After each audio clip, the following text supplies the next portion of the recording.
This podcast represents the opinions of Katie Allen, PA, and guests of her show. The content is for informational purposes only and in no way sets up a patient relationship. Consult your healthcare professional for any medical questions. Now, here's Katie Allen.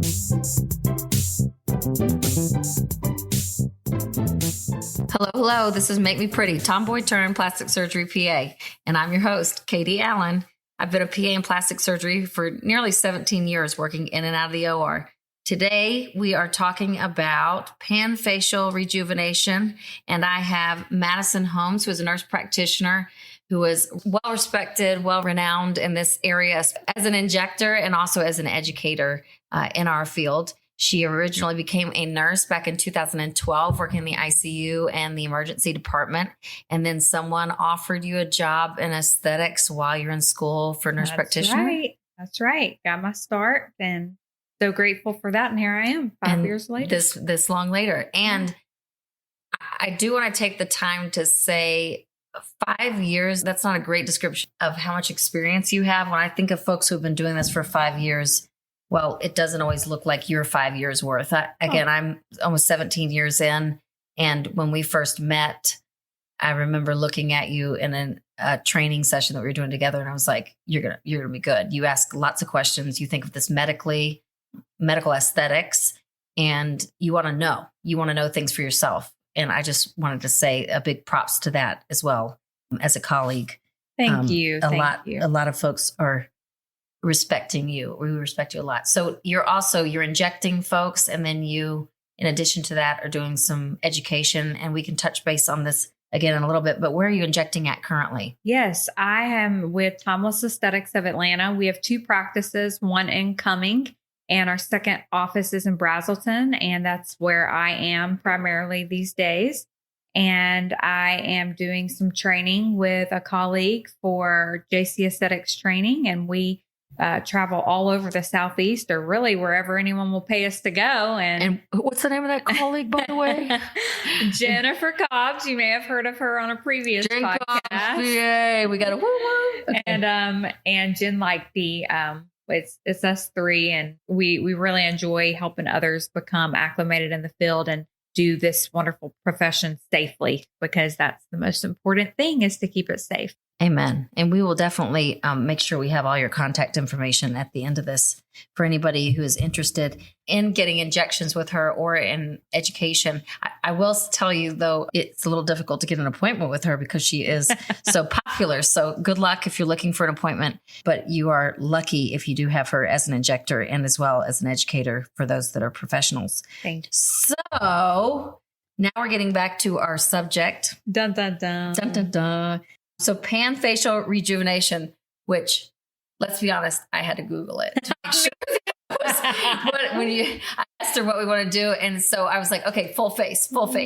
Yes. And really that can cover a lot of different things. But I like that you were saying to discuss this, because just telling people, I know a lot of times when they come into the office to see me, and getting your take on it in a minute too, but just I'll say, too much in the world of plastic surgery looks awful and is bad, but sometimes too little can really look at least weird, because it doesn't look balanced or harmonious.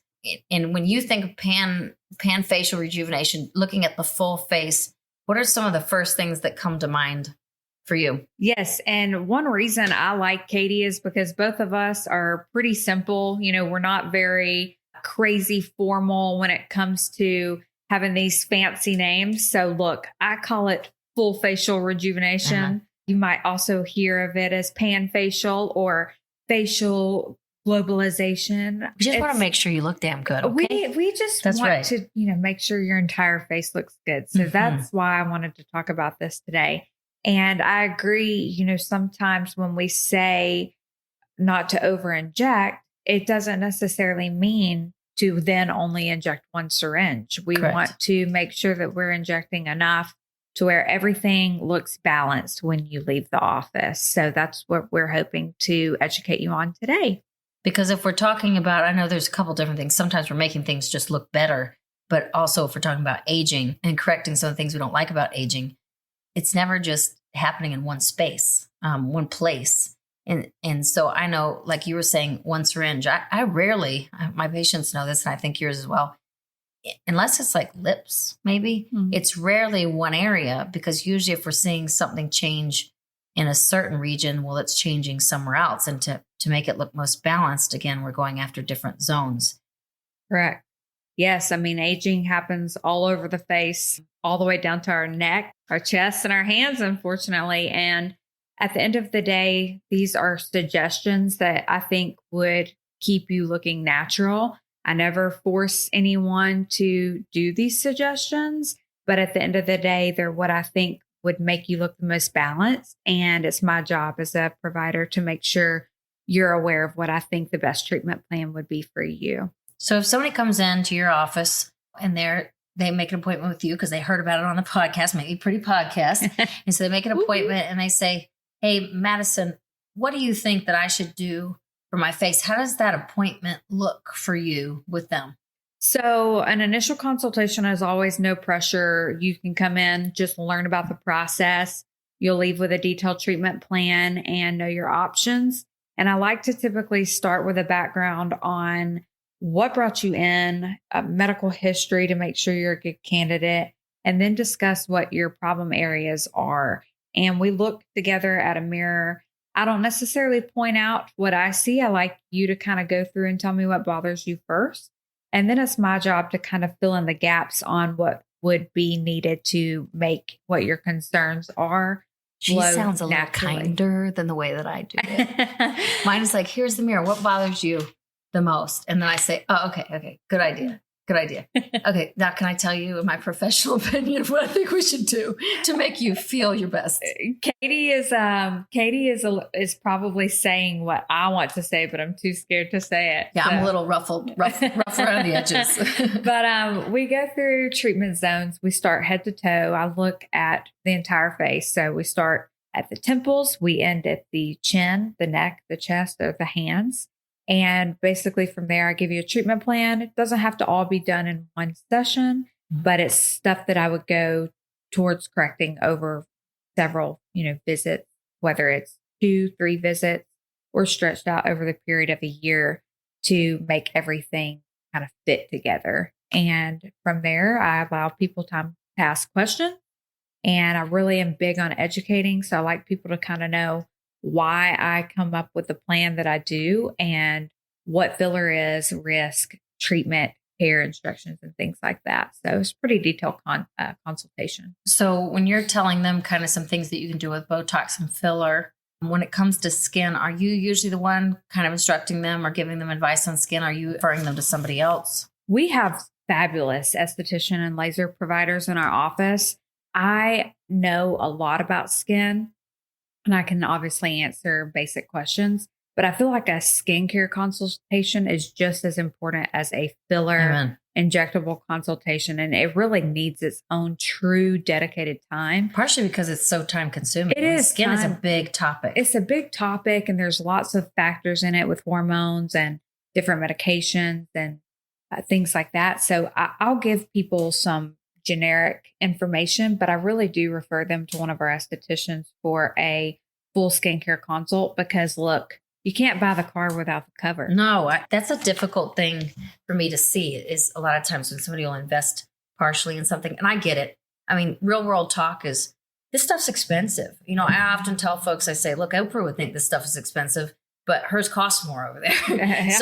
So it's expensive, and we all want to make sure that we're not wasting our money. That's one thing that I like to tell folks, I'm sure they know with you, is that we might spend a lot of money because it's expensive. It's expensive to a practice, for our practice to have them. It's expensive for them to have a Madison. It's expensive for them to have a Katie, to have a Jen, to have any of the folks, that we know as our primary colleagues. It's expensive for them to carry us with that experience. And that comes down, unfortunately, to the patient, but we're not going to have you waste the money. We're not going to have us wasting time or money on anything. Yeah. And $700 or $7,000 if you're doing plastic surgery or things like that, it's all expensive when it's coming out of your pocket. And at the end of the day, you have to feel like you got the value and the money that you spent. So I like people to know their options. And there's no one thing that does it all. No.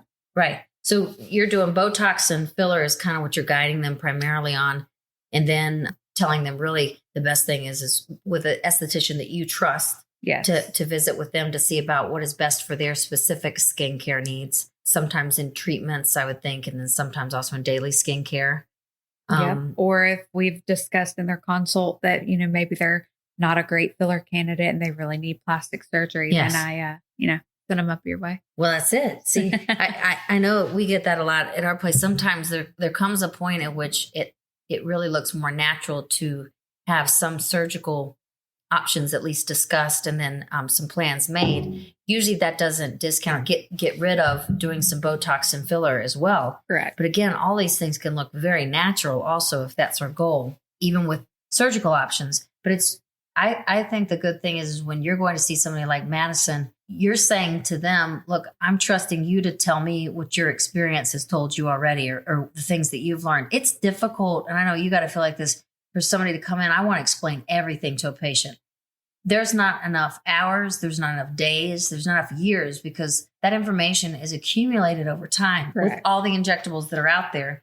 It's even difficult to discuss that. So back to that, all the injectables that we have available to us, which has become even more, I feel like over the last five years, especially or so, which I guess is how long you've been doing it.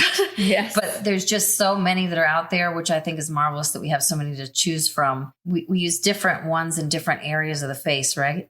Yes. So trying to tell that to the patient is, I need to use this one in this area. It's great because it stimulates all this collagen, but no, I can't use it around the eyes. No, I can't use it around your lips. And that takes up a lot of time, I know, trying to explain all the things. I'm not anti-Google, but boy, that can take up a lot of time. Yes. And, some providers, I've had patients who have accumulated from other practices and I'll ask them, what have you had done? And they'll basically tell me, I have no idea. I've never even been told what they're using. Yeah. I really do try my best to make patients know what I'm using and why I'm using it. But yes, it can be very confusing because we carry pretty much every injectable that's available at our practice at Timeless. And I like people to know the background because I really like them to feel empowered on their treatment plan and why they're using that product because there are so many great products out there. But at the same time, I know it's very hard for them to remember everything that you've discussed in a single session. So I try to break up the important parts and the takeaway and always leave them with a final kind of recap of what to expect at their next visit. And to me, a lot of that is developing trust. It is. With you as a provider, because, to me, I know at least myself, if I go in, to any medical practice for different things, I want to know that those things that they're saying make logical sense. I'm not necessarily going to retain all of it, nor do I need to. Mm-hmm. And I think the same as of this. There's other things I know that when we're looking at that we don't necessarily do, but people ask me about brows all the time. Is that still part of the face? And my brain kind of goes, well, I'm not the one to do the brow. I find that I am a full facial rejuvenation injector to a point. So I like to do what helps me sleep at night. Good. So I joke that I'm not cowboy. So I'm not someone that will be too crazy or too off label. Which is good. Yeah. I haven't been injecting as long as some other people, but I feel like the time that I have injected, I have gotten even safer and more limited on what I will do, which I now understand why some plastic surgeons are as conservative as they are the longer they do it because they've seen the bad stuff. So you do know. I educate people on the areas that I think that they should avoid if another injector ever suggests injecting them. For example, filler in the forehead. Really, we need to do some resurfacing instead with some lasers. Filler between the eyes, not Botox, filler between the eyes. And we all know I do a little bit of that. So sorry. You can cut it out.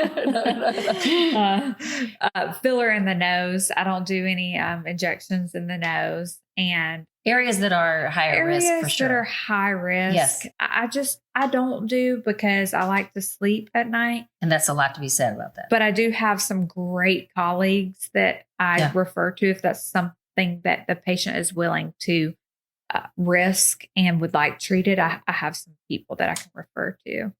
When we talk about balances in the face, and especially just kind of focusing back to more like Botox and and filler, because that's a lot of our primary focus.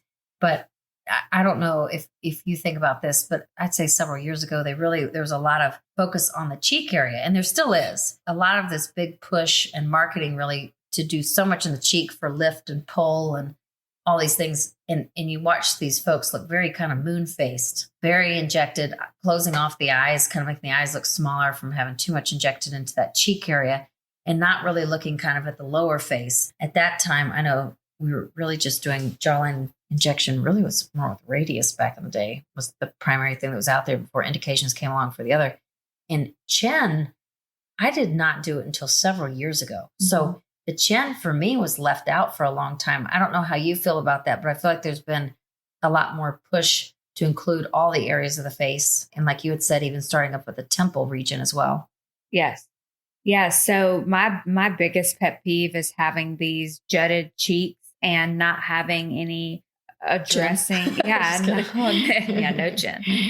But yeah, I think that when you do a cheek, you really have to take into consideration blending it in with the temples, because otherwise you have this very strong, prominent cheekbone and you have this temporal hollowing, which is made to look even worse, made to look more masculine, and can be made to look more gaunt, especially if you have hollowing then in front of the ear or on the lower part of the cheek hollow, what we call the preauricular area, which is right in front of the ear. I like to blend both above and below the cheek so that it has one smooth confluent. It kind of flows. And so then you have these beautiful cheeks. Your temples look good. Got that good ear look. Yes. And then you have no chin. Yes. And let me tell you, chins are my absolute favorite area of the face to treat. I do a ton of lips, but chin all day is my favorite. And I think that it's definitely one of my more requested areas now that people are becoming more familiar with facial balancing. It is true that marketing out there in the general public is helpful in those questions sometimes. The chin to me also helps to elongate the face or make the face look a little bit more feminine. Absolutely. With time. Of course, a bad chin may not. If somebody makes a female chin a little too squared out or widened, as opposed to, we like to do that with the male chin. Now, one thing I've seen on social media is jaw lines that are a little questionable, which I realize if anybody's seen my pictures, I'm in subconscious rebellion over social media and pictures. Sorry to all those of you like yourself that do these amazing photos before and after. But I've seen some folks doing these jaw lines that look fabulous. And then I've seen some that have taken a feminine jawline and create more of a square, which is what I do more on my male patients. Yep. Have you seen that as well? Yes, you beat me to it. That's what I was going to say. When I'm treating the lower face, especially on women, I use the chin to my advantage, because a lot of people come in to me to see me with these pictures of these incredibly sharp jawlines, a lot of them from overseas where they have different fillers than we have. They're known for creating kind of really extreme, sharp jawlines with certain products that to me look masculine. Yeah. And that's not the kind of injector I am. I don't want a super sharp masculine jawline. And I do think that you have to be careful with how much filler you're putting on the lower part of the face, because if you put all this filler along the jawline, it can then make the face look fuller, wider, more masculine. And it's kind of done the opposite of what your goal was. Plus, my goodness, it's so expensive. Who can afford that and to maintain it? So that's where I use the chin to my advantage, because you can get some elongation. You can blend it along the very front part of the jawline and make it look like the jawline has almost been treated, but without having to actually treat the full jawline. And it's been pretty successful.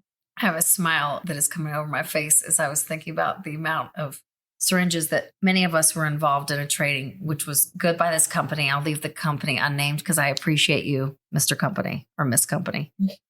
Mrs. Company, Miss Company. So I would say I appreciate you, but many of us had done a training that was virtual that included a one-time session of folks being treated with really like 10 to 16 syringes at one time. Although I laugh and say many of my patients have probably gotten that spread over several visits, but not usually at one time. To think about how much that would cost is substantial. Now, again, I can't tell you that as many of my patients out there know, especially when it's their first year with me, maybe second year, and if they've delayed their filler treatment, maybe we really are getting into those number of syringes. But to do that at one time is a lot of money. Well, and filler is so much cheaper in Europe. It's not regulated the same way. It's not. Nor is it regulated as much who can inject it as well. Right? Yes. Yeah, exactly. So it's not regulated how it's produced or how it's managed, who injects it. And it's, made a lot of times, certain ones are made over in Europe. So the cost is just way cheaper. Totally different. They don't have the FDA too as well. Correct. So, it's cheaper, but if you come across a complication, you're on your own. So there's pros and cons. But yeah, these chins that this provider was using were incredible. But they were using 6 to 8 syringes in a chin, and it looked great. But who could afford to do that in one sitting? So we'll do the best. And is it a good idea? Yeah, you do. You run into higher risk of swelling, compression, vascular occlusions, infections, patient discomfort. Yeah. My goodness, I'm a baby when I have 2 syringes. Yeah. You wonder why you did it. Yeah. So yeah, I think it's important to make a treatment plan, and I do think it's important to do enough, but I think it's important to go also with what the patient's comfortable with. Amen to that. That's really our focus anyway, our purpose. A lot of times our goal is to make sure that we have a more natural result. Now, I've got some patients who really don't like a natural result. And you know what? That's fine. As long as we have very clear communication, and we're going to have clear communication, realistic goals, and safety. I know there are some folks out in the professional world that say no to that, and say we should say no to that. There's definitely some body dysmorphia that is out there for sure. And, maybe all of us can be guilty of that. But in general, most of us, I feel like the majority of folks are really aiming for kind of more of that natural look. But I like to at least touch on that. The other thing is, we were mentioning to not do too much. But not doing too much, as Madison was saying earlier, doesn't mean that we're not injecting just one syringe, or that doesn't mean we're injecting just one syringe. Because oftentimes one syringe it comes in different volumes, but again, one syringe is. Yeah. A syringe is 1 milliliter of product. So you're thinking a ketchup packet. Yeah. That's anywhere from 7 to 10 syringes. So yes. Speaking of a full face, 5 syringes is maybe 1, It's a tiny amount. Yeah. Half of a ketchup packet, which tells you that if you had 3 syringes injected somewhere and it looks silly after a week, because you might look silly at first. You're definitely going to look silly. Don't call me before 2 weeks. I always say, I'm like, at first you're going to look like you're in I like that. Don't call you before 2. Don't call Madison before 2 weeks. So I'm giddy. She is. I'm not. I'm just kidding. Call the staff. I'll give you Katie's number. Yeah, right. No, not my personal number. That's boundaries. So, but the reality is that we often need to have multiple syringes. But it tells you also when somebody's injected 1 syringe and it looks goofy or silly or like too much, then that's the injector. That's just straight up the injector to me. Unless there was an agreement, but there are certain things I won't do. Are there some lips out there that are way bigger than what I like? Yes. Do I have chins out there that are too big? No. Do I have some cheeks out there that are a little bigger than what I like? Yeah. A little, but there's certain things. Under eye, I'm not going to overdo an under eye. No. Jaw lines, I'm not going to overdo. It's primarily the lips is probably the main thing that I have out there. Maybe some cheeks that I could be talked into. I wanted to cover a little bit on Botox, Dysport, which those 2 are competitors, or to me are the primary competitors when it comes to toxins. A lot of folks love to, I'm just going to cover it while I got you here, is the lovely brow lift, lift not, lift me, make me look crazy, all of the above. What do you think when somebody comes in and is asking you to lift the brow? What does that discussion look like? So the trend, at least until recently, I feel like I still get asked pretty often, or is this cat eye appearance? Especially after, I'm terrible with celebrities. Was it Gigi Hadid? Who's the younger sister? I don't know. The younger Hadid, There's whoever Bella, that is, Bella. Bella. I believe she actually had the cat eye surgery where it made the tail of her brow, become pretty dramatically elevated. And people were coming in requesting, either Botox or Dysport or threads for this area, which We do threads at Timeless. It's not my bread and butter. I don't do that, but requesting threads or all these procedures for cat eye. And I just have to have a realistic conversation with them. We're working against gravity. I do inject brows for brow lifts, and I have pretty good success with it if what the patient is wanting is realistic. Yes. So it's not going to. That's a big one. Are you in your 20s? Are you in your 30s? You in your 40s? You in your 50s? Have you had any surgery? What did God give you to start with? Well, and a lot of times we're saying brow lift, but in reality, my goal is honestly to keep your brows where they are, despite getting Botox in your forehead, because that can potentially cause you to lose some elevation to your brow. So Definitely. my goal is to at least keep you how you were at a minimum. And I can inject it, and I'll tell people, look, we're working against gravity. We're working with your muscle and what your muscle will and won't allow. So I can't promise you a brow lift, but I typically get some pretty good success with it. Again, as long as people are realistic, it's a millimeter lift. It really is. I like that you just said that it's a very small amount for the anatomy on the patient that the body allows us. Yes, because otherwise your brow will be to your Yes. And if we do something too funky, we will end up on TikTok. Or actually, the patient ends up on TikTok talking about you.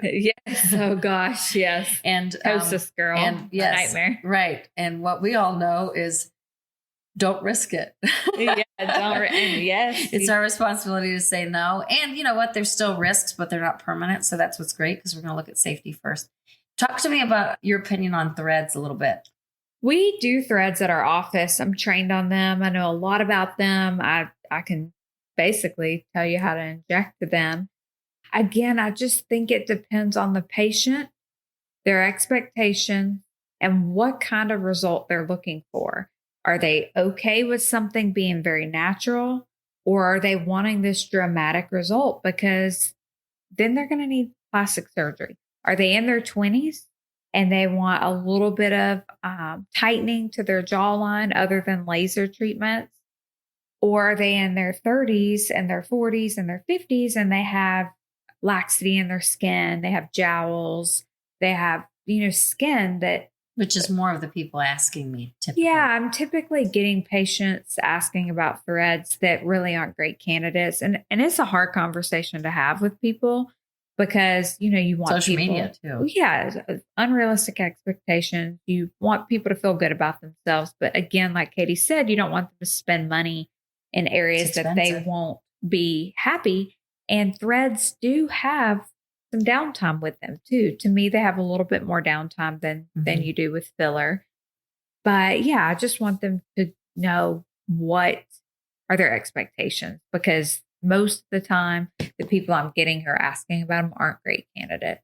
What about energy-based devices? Do you see any that you've seen the results you like, or any that you're watching more, or that you have hope for? So I actually sent people to you back in the day because y'all did the Morpheus with the face tight. Yes. And I'd heard great things about that. Yes. And when I refer my patients to other providers, I really only refer them to people who I really trust or who I've spoken to about these procedures, and make sure that provider really had good experience and had good things to say about the treatment I'm referring to. So I used to send people to Katie and Dr. Walton a lot for facelifts and the Morpheus with the face tight. We just received a facial tightening device that's not new on the market, not too long ago, but it's not new on the market. I won't say the name of it yet because I'm still forming an opinion on it. Good. But I'm excited. And all these devices, as we've discussed before, they can have great results for the device market, if we can say that.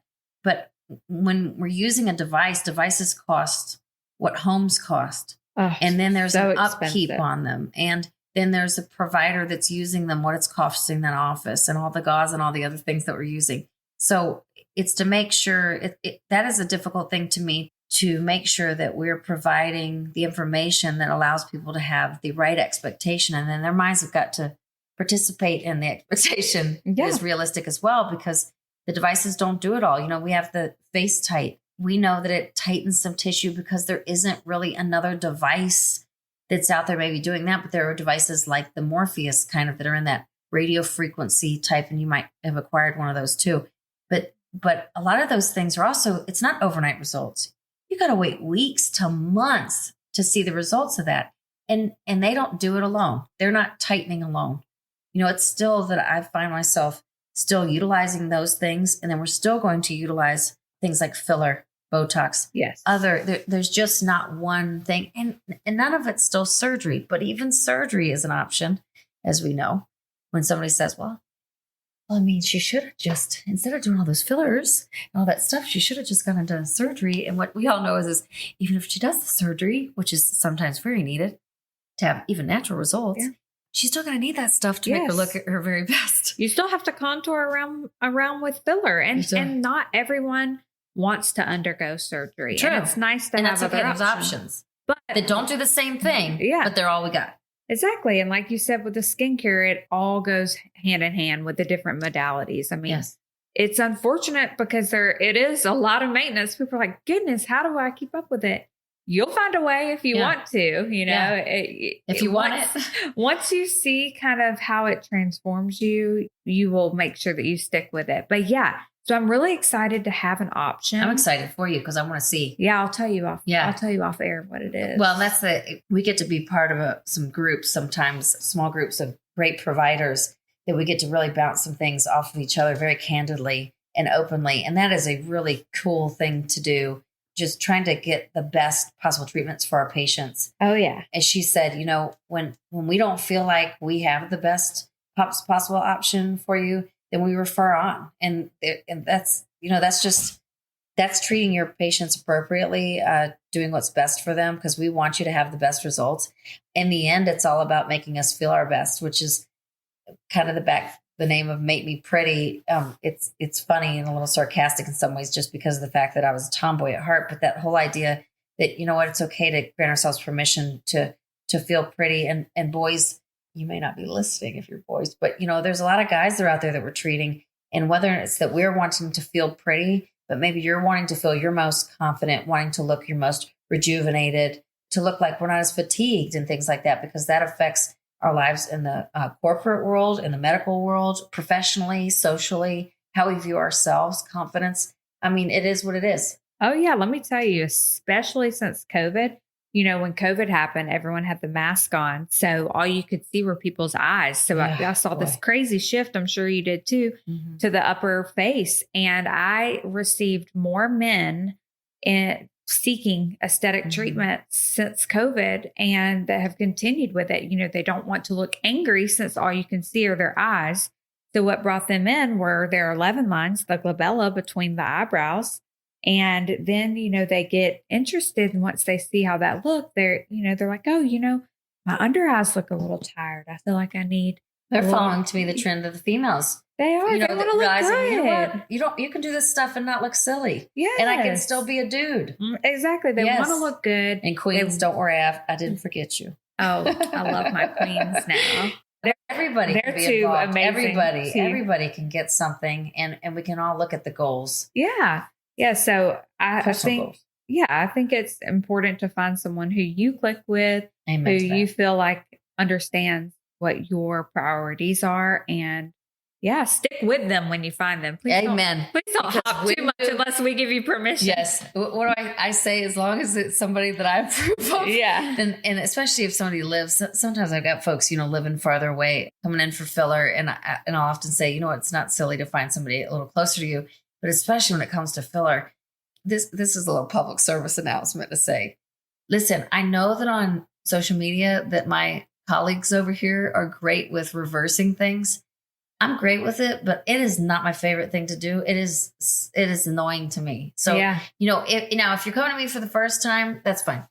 But when you're jumping ship for a minute and then coming back, it's just hard to get back to those virgin lips. It's hard to get back to the virgin tissue that, when we get the chance to build it. And when you're at least with we just stick with the good folks. Come on. There's plenty of people. Stick with who you feel comfortable with, because it's way more expensive to fix it and recorrect it. And we talked about overseas, but just to touch on too, be careful, go to somebody like Madison was saying, somebody that has a good reputation, that people have been to, that they've gotten great results, preferably more than one person, that they have the correct credentials, but they need the experience. Credentials only take us so far. Just because we have the credentials, that mean that we can legally do it, but it doesn't mean we should. We talked about in Europe, the standards are different. Remember that from state to state, the standards are different. And injectable companies out there, I love you. I love your support for all of us. But if someone buys it, they'll sell it to you. And so just remember, the fanciness of an office or not, or the social media presence or not, that is not what you need to make in the decisions off of, as Madison was talking about. Find out who the injectors are, or skincare, estheticians that are out there. Boy, there's some folks, they need to have the experience. Surgeons, they need to have that experience as well, and the reputation to go with it. Yeah. Yeah. And don't be afraid to ask them about their emergency protocols. Yeah. They should be willing to speak with you, especially when you're doing a full facial treatment. I mean, you want to make sure that you are going to someone that you medically based hands with. Yeah. Because there are lots of vessels in the face. And when we're doing a full facial treatment, the more that we're injected, we are at risk for issues with the mouth. Be prepared for that, no matter what medical office. Yeah. So as you're developing a relationship, don't be afraid to ask those questions. If they're legitimate, they should not withhold information from you. Well, we Make Me Pretty podcast has some questions for you that are unrelated to the professional world, really. Well, some might be a little bit. Yes, my favorite dip is the lemon dill hummus that you just brought in. Good job, Heather. So that is quite delicious.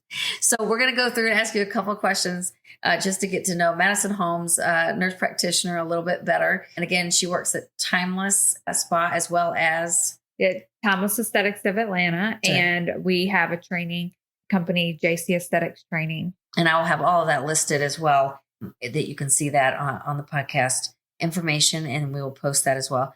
So these, again, just to get to know you a little bit better, what would you say your favorite procedure that you can think of? Just right offhand, first thing that comes to mind, favorite procedure to perform? Chin filler. I heard that. That's good. Yeah. What about, since you've been doing this, what do you think the most innovative development since you've been practicing has been? What do you think, like the thing that you just...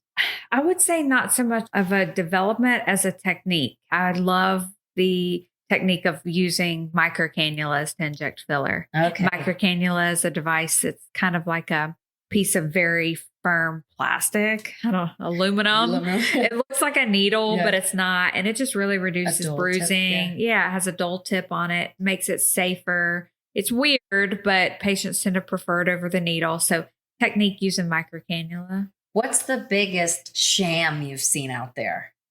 What's the biggest scandal that you've probably seen? In Russian lip filler. Okay, there you go. that is, and requests are dependent on where you practice. Yes, devil lips. Yes. Have you seen those? I've seen them on Instagram. Yeah. Well, they're not real. Yes, that's the whole thing. And then the idea that some of your requests makes me think that I need to, recommend you over to mental health actually first. So, sorry. Okay, unrelated. What are some top 3 musicians? And I won't even say top 3. What are 3 musicians that you love? Okay. My favorite band is Fleetwood Mac. There you go. So Stevie Nicks and Lindsey Buckingham before they formed. Well, Buckingham Nicks was first before Fleetwood Mac. So that was them two. And then they formed. So I love Stevie Nicks. Second, I really like Chris Stapleton. That's kind of 2 ends of the spectrum.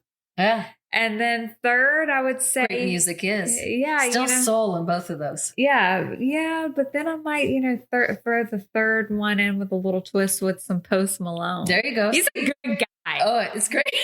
Listen, she felt the need to say that so loud. I'm like, okay. We love him. Yeah. We love Posty, but he's just a legitimate dude. And that makes me like him better. Even better. Yeah. I like Dave Matthews too. He's my fourth. I mean, really, we could go down a ton. Right? Yeah. He's my special mention, but I feel like he's an automatic. So my music playlists are so diverse. I can't even go there. Yeah. I can only imagine.